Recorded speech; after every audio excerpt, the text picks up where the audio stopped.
Hallelujah. जो समाचार हमें दिया गया उसका किसने विश्वास किया, और यहोवा का भुजबल किस पर प्रकट हुआ, क्योंकि वह उसके सामने अंकुर के समान और ऐसी जड़ के समान उगा जो निर्जल भूमि में फूट निकले।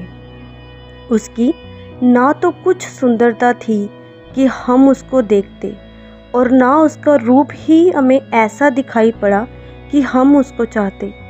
वह तुच्छ जाना जाता और मनुष्यों का त्यागा हुआ था। वह दुखी पुरुष था, रोग से उसकी जान पहचान थी और लोग उससे मुख फेर लेते थे। वह तुच्छ जाना गया और हमने उसका मूल्य ना जाना। निश्चय उसने हमारे रोगों को सह लिया और हमारे ही दुखों को उठा लिया। तो भी हमने उसे परमेश्वर का मारा कूटा और दुर्दशा में पड़ा हुआ समझा, परंतु वह हमारे ही अपराधों के कारण घायल किया गया और वह हमारे अधर्म के कामों के कारण कुचला गया। हमारी ही शांति के लिए उस पर ताड़ना पड़ी कि उसके कोड़े खाने से हम लोग चंगे हो जाएं। हम तो सब के सब भेड़ों के समान भटक गए थे। हम में से हर एक ने अपना अपना मार्ग लिया, और यहोवा ने हम सबों के अधर्म का बोझ उसी पर लाद दिया। वह सताया गया तो भी सहता रहा और अपना मुंह ना खोला। जिस प्रकार भेड़ वध होने के समय और भेड़ी ऊन कतरने के समय चुपचाप शांत रहती है, वैसे ही उसने भी अपना मुंह ना खोला। अत्याचार करके और दोष लगाकर वह उसे ले गए।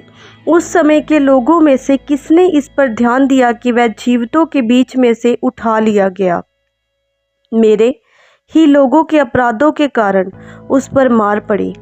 उसकी कब्र भी दुष्टों के संग ठहराई गई, और मृत्यु के समय वह धनवान का संगी हुआ।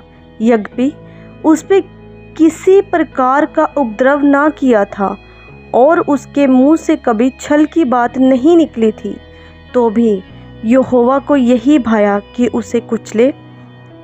उसी ने उसको रोगी कर दिया। जब वह अपना प्राण दोष बलि करे, तब वह अपना वंश देखने पाएगा। वह बहुत दिन जीवित रहेगा।